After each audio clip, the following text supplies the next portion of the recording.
My name is Anissa Cartwright, and my sister once told a room full of wedding guests that I worked for the government doing something with paperwork. This, 3 days after I'd spent 72 consecutive hours mediating a hostage negotiation between two hostile nations that prevented what intelligence analysts later confirmed would have been a regional war. The thing about being a senior Foreign Service officer specializing in crisis negotiations is that most people have absolutely no idea what that means. They hear State Department and think embassies and visa stamps. They hear diplomat and imagine cocktail parties and small talk. They don't think high-stakes negotiation rooms where the wrong word choice could destabilize governments, or secure communication facilities where you coordinate with intelligence agencies and military commands, or the kind of work that earns you classified commendations you can never show anyone. My family certainly didn't think any of those things. To them, I was a Nisa who'd gone into government work after college, a safe, boring choice that suggested a lack of ambition. Anissa who traveled to dangerous places for reasons they didn't quite understand and didn't particularly want to know. Anissa who lived modestly, dressed practically, and never posted about her work on social media because operational security was drilled into every Foreign Service officer from day one. My sister Casey, on the other hand, had built her entire identity around visible success. She was a corporate attorney at a large firm in Manhattan, the kind of job with a prestigious name that impressed people at parties. She had the wardrobe, the apartment, the carefully curated Instagram presence. She talked about billable hours and client dinners and partnership tracks with the confidence of someone who believed that the only work worth doing was work that could be explained in a single sentence at a networking event. And she decided, somewhere along the way, that my career was an embarrassment. Not because she understood what I actually did, she didn't, but because she couldn't explain it to her friends, couldn't point to obvious markers of success, couldn't use my career to enhance her own social standing. So she'd constructed a narrative. I was the sister who'd settled for a middling government job because I wasn't ambitious enough, smart enough, or driven enough to succeed in the real world. I had spent 15 years letting her believe that. I joined the Foreign Service at 24, fresh out of Georgetown's School of Foreign Service with a master's in international conflict resolution. The entry exam was notoriously difficult. Less than 5% of applicants passed, but I'd been preparing for years. I knew what I wanted, to be in the rooms where peace was brokered, where crises were diffused, where the careful application of diplomatic pressure could prevent violence. The first decade was a series of increasingly complex postings. Consular work in Jakarta, political analysis in Cairo, economic negotiations in Brussels. I learned languages, Arabic, French, Mandarin, and cultural frameworks, and the subtle art of reading what people meant rather than what they said. By 35, I was a senior Foreign Service officer specializing in crisis negotiations, one of maybe 24 people in the entire State Department, with my particular expertise. I'd been involved in hostage releases, territorial disputes, sanctions negotiations, and the kind of delicate diplomatic interventions that never made the news. Because success in diplomacy often looked like nothing happening at all. I'd received the State Department's Superior Honor Award twice, the Meritorious Honor Award 3 times, and commendations from foreign governments that I wasn't allowed to publicly acknowledge. I was also, according to my family, still doing that government thing. Casey was the one who'd framed it that way, and the rest of the family had simply absorbed her narrative. At family gatherings, she'd introduce me to her friends with a dismissive wave. "This is my sister, Anissa. She works for the State Department. Something with paperwork, I think." And I'd smile and nod and change the subject, because what was I supposed to say? Actually, I just spent 6 weeks negotiating the release of American citizens held by a militant group in West Africa. That information was classified. I coordinate with the National Security Council on crisis response? That sounded like bragging, and more importantly, it was nobody's business. So I let Casey tell her story, and I focused on the work that actually mattered. The family group chat was called Cartwright Crew, and it was a constant stream of updates I usually ignored. Photos of Casey's latest vacation, announcements about my cousin's promotion, voice messages from my mother about holiday planning, links to articles about real estate and legal career advice that Casey posted with commentary about the importance of strategic career planning. I checked it maybe once a week, scrolled through whatever I'd missed, and contributed only when directly asked a question. Most of my actual communication happened through encrypted channels, secure State Department messaging, classified email systems, protected video calls. The family chat existed in a completely different universe from my professional life, and I preferred to keep it that way. It was early September when the situation in the Caucasus began to escalate. I was based in Washington at the time, working out of the State Department's Operations Center, the 24/7 crisis management hub that coordinates U.S. response to international emergencies. It was my job to monitor developing situations, brief senior leadership, and deploy when on-the-ground negotiations were needed. The Caucasus situation had been brewing for months. Territorial disputes between two former Soviet republics, nationalist rhetoric on both sides, military buildups along contested borders. Intelligence suggested both sides were preparing for conflict, and if fighting broke out, it could draw in regional powers and destabilize an already fragile area. The Secretary of State wanted it handled before it became a crisis. That meant me. I was assigned as the lead negotiator for a quiet diplomatic initiative. No press, no public statements, just careful back-channel conversations aimed at finding a face-saving solution for both sides. It meant flying to the region, meeting with government officials who couldn't be seen talking to each other, drafting language that would satisfy incompatible demands, and finding the narrow path between escalation and resolution. It also meant I'd be unreachable for weeks, operating under communication security protocols that didn't allow for casual family updates. I sent a brief message to the family chat, taking a work trip, we'll be out of touch for a while, love you all. Casey responded within minutes with a voice message. I almost didn't listen to it. I had a flight to catch and a briefing book to review, but something made me tap play. Her voice came through bright and slightly mocking. A work trip? How mysterious. Let me guess. You're going to some embassy to file reports? Maybe organize someone's schedule?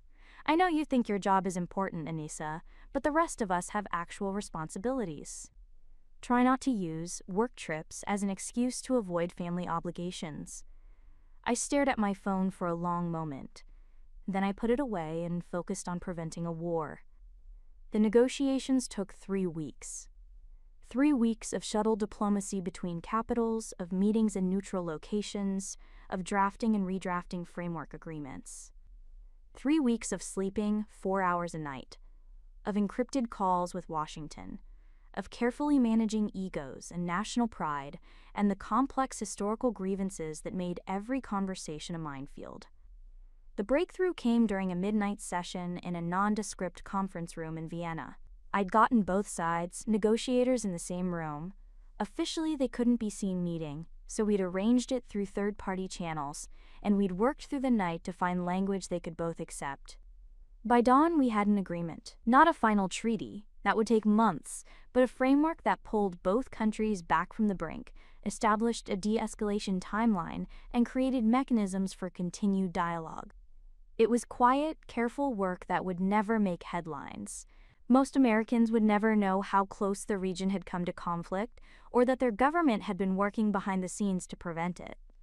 But it mattered. It saved lives. And that was enough. I flew back to Washington, exhausted and satisfied, filed my reports, briefed the secretary, and then went home to my small apartment, where I slept for 14 hours straight. When I woke up, I had 127 unread messages in the family group chat. I groaned. Someone was probably planning another reunion or holiday gathering, and the chat had devolved into the usual chaos of scheduling conflicts and menu discussions. I made coffee and settled in to catch up. The first 50 messages were indeed about Thanksgiving planning. Then the conversation shifted to my cousin Brittany's engagement. Then someone shared a meme. Then my mother posted photos from her garden. And then, about 15 messages from the bottom, Casey had sent a voice message. I hesitated, then tapped play. Okay, real talk, family. Can someone tell Miss Important to stop bragging about work? We all know she just pushes paper. Like, Anissa, we get it, you have a government job. That doesn't make you special. Some of us actually generate real value in our careers. Just saying. The message was 2 days old. I sat very still, coffee cup frozen halfway to my mouth. I should have expected this. I'd been expecting it, really, for years. Casey's resentment had been building, becoming more obvious, more pointed. This was just the latest escalation. What bothered me wasn't the mockery. I'd heard worse.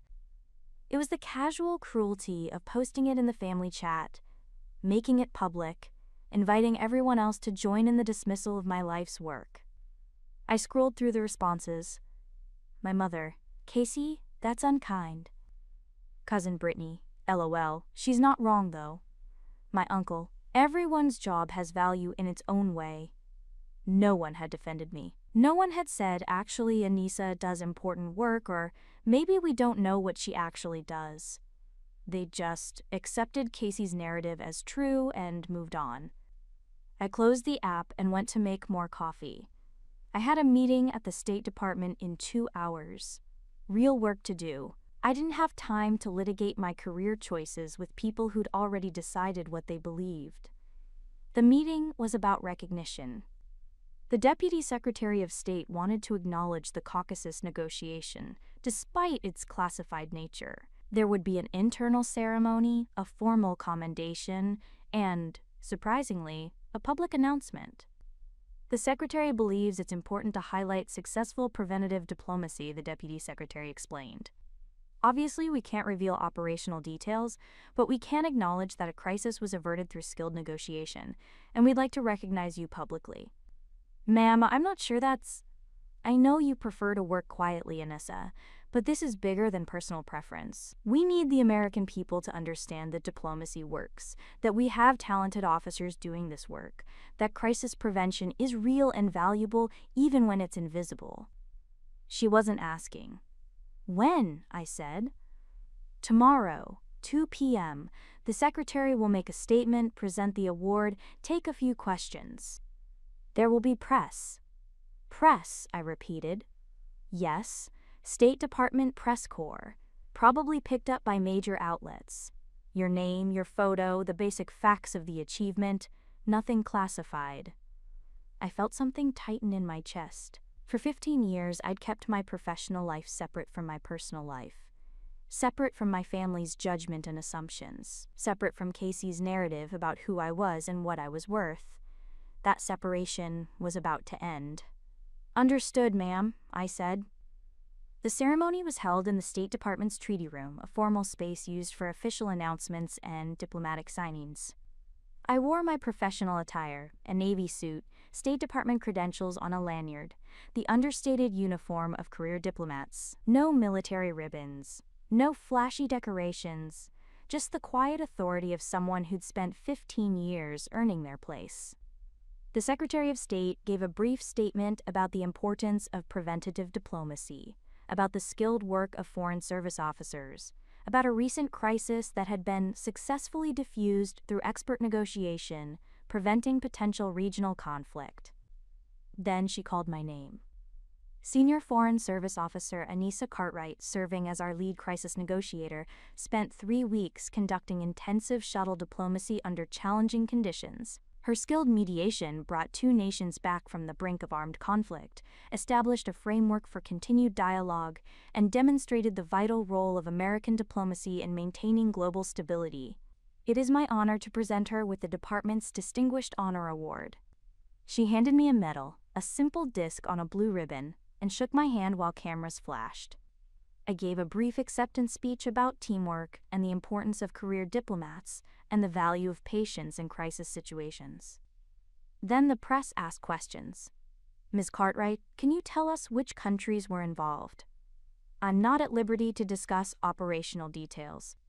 How did you manage to get both sides to negotiate? Patient engagement, respect for their concerns, and creative problem solving. What's next for you? Whatever crisis needs attention next.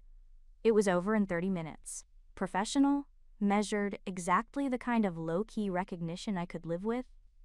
Then I checked my phone and saw that the State Department had posted about it on social media. And that post was already being shared.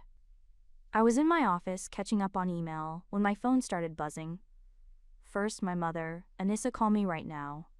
Then my father, is this you? Did we know about this? Then my uncle, just saw the news, what the hell? I ignored them all and opened the family group chat. It had exploded. Cousin Brittany had shared a link at 3:47 p.m. Is this our Anissa? The link went to a CNN article, breaking, lead negotiator prevents international crisis. State Department officer awarded Medal of Merit. My photo is there. My full name, a summary of the ceremony and the achievement. The messages that followed were a cascade of shock. My mother, why didn't you tell us? My father, I don't understand what I'm reading. Uncle, she prevented a war? Cousin Brittany, I am literally shaking RN. And then, at 4:12 p.m., a voice message from Casey. I stared at it for a long time before tapping play. At first, there was just breathing, heavy, shaky breathing. Then, very quietly, are you her? That was it. 3 words and breathing. I could picture her face. Could imagine her sitting in her Manhattan office, scrolling through social media, seeing the post, seeing my name and photo, and the words, prevented international crisis. Could imagine the moment when her entire constructed narrative shattered. The messages continued. My mother, Anissa, honey, why didn't you tell us what you actually do? Father, this says you were lead negotiator. Uncle, lead negotiator for what? Cousin Brittany, does this mean she's like actually important? I set my phone down and went back to work. I had a briefing to prepare, a situation in the South China Sea that needed monitoring, 3 classified reports to review. The ceremony was over, the recognition complete, and now it was time to return to normal. Except everything had changed. My mother called that evening. Then my father. Then my uncle, my aunts, cousins I hadn't heard from in years. I let them all go to voicemail. I wasn't angry, I wasn't hurt, I was just tired. Tired of being underestimated. Tired of the careful separation I'd maintained. Tired of protecting people from the truth about my life because they couldn't handle complexity. Casey didn't call, she sent a text instead. Casey, can we talk? Me, not right now. Casey, I need to explain. Me, there's nothing to explain, you believed what you wanted to believe. Casey, that's not fair, you never told us what you actually did. Me, I tried, you didn't listen. My phone rang, Casey calling. I answered.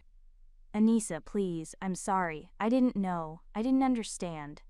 You didn't want to understand, I said quietly. Because understanding would have required admitting you were wrong about me. And that was too uncomfortable. That's not. Casey, I've spent 15 years doing work that matters. Work that's difficult and dangerous and important. And you spent those same years telling everyone I was a failure because my success didn't look like yours. Because I couldn't post about it on Instagram or drop impressive names at parties. I never said you were a failure. You said I pushed paper. You said I wasn't special. You said it to our entire family, publicly, 2 days ago. Silence. I was jealous, she said finally, voice small. I've always been jealous. You seemed so sure, so confident in your choices. And I had all this visible success, but I still felt like I was proving something, you know? And you didn't care about any of that. You just did your work and didn't need external validation, and I resented that. Quote, I hadn't expected honesty. I accept your apology, I said, but I need time. I understand. We hung up. The family wanted to celebrate me. They planned a dinner, invited extended family, made a whole production out of it. My mother called me 3 times in one day to coordinate. Everyone wants to hear about your work. Everyone's so proud. Mom, most of my work is classified. I can't talk about it. Well, you can tell us something. We just want to understand what you do. What I did. As if 15 years of service could be summarized in a dinner table conversation. but I went. Because they were trying, in their awkward way, to bridge the gap between who they'd thought I was and who I actually am. The dinner was at an expensive restaurant. Casey insisted on paying, which I suspected was part of her apology. The entire extended family showed up: parents, aunts, uncles, cousins, even some family friends who'd heard the news. They asked questions. Some thoughtful, some clueless, all well-intentioned. "So you really stopped a war?" "I helped create conditions for peace. It takes many people." "And you can't tell us where?" "No."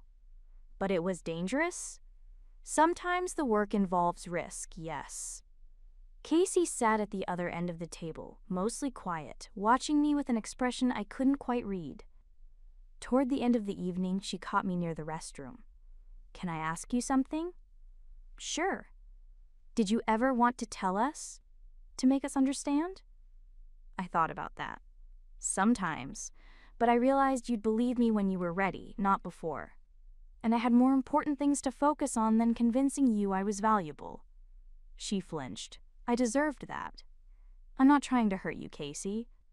I'm just being honest." "I know," she looked down. "I'm really sorry. For all of it, for years of it." "I know you are. Can we start over? Can I actually get to know you? The real you?"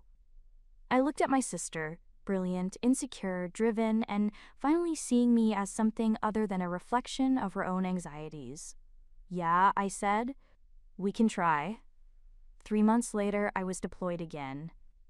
Another crisis, another negotiation, another situation that required patience and skill and the quiet application of diplomatic pressure. Before I left, I sent a message to the family chat: "Heading out for work. We'll be offline for a few weeks. Love you all." This time, the responses were different. "Mom, stay safe, honey. We're proud of you." "Dad, go get 'em." "Uncle, thank you for your service." "Casey, be careful. And I mean it, actually be careful. I finally understand what you're doing and it scares me how important it is." I smiled and put my phone away. Then I went to work, preventing the next crisis, doing the job I'd trained my entire life to do. And for the first time in 15 years, my family actually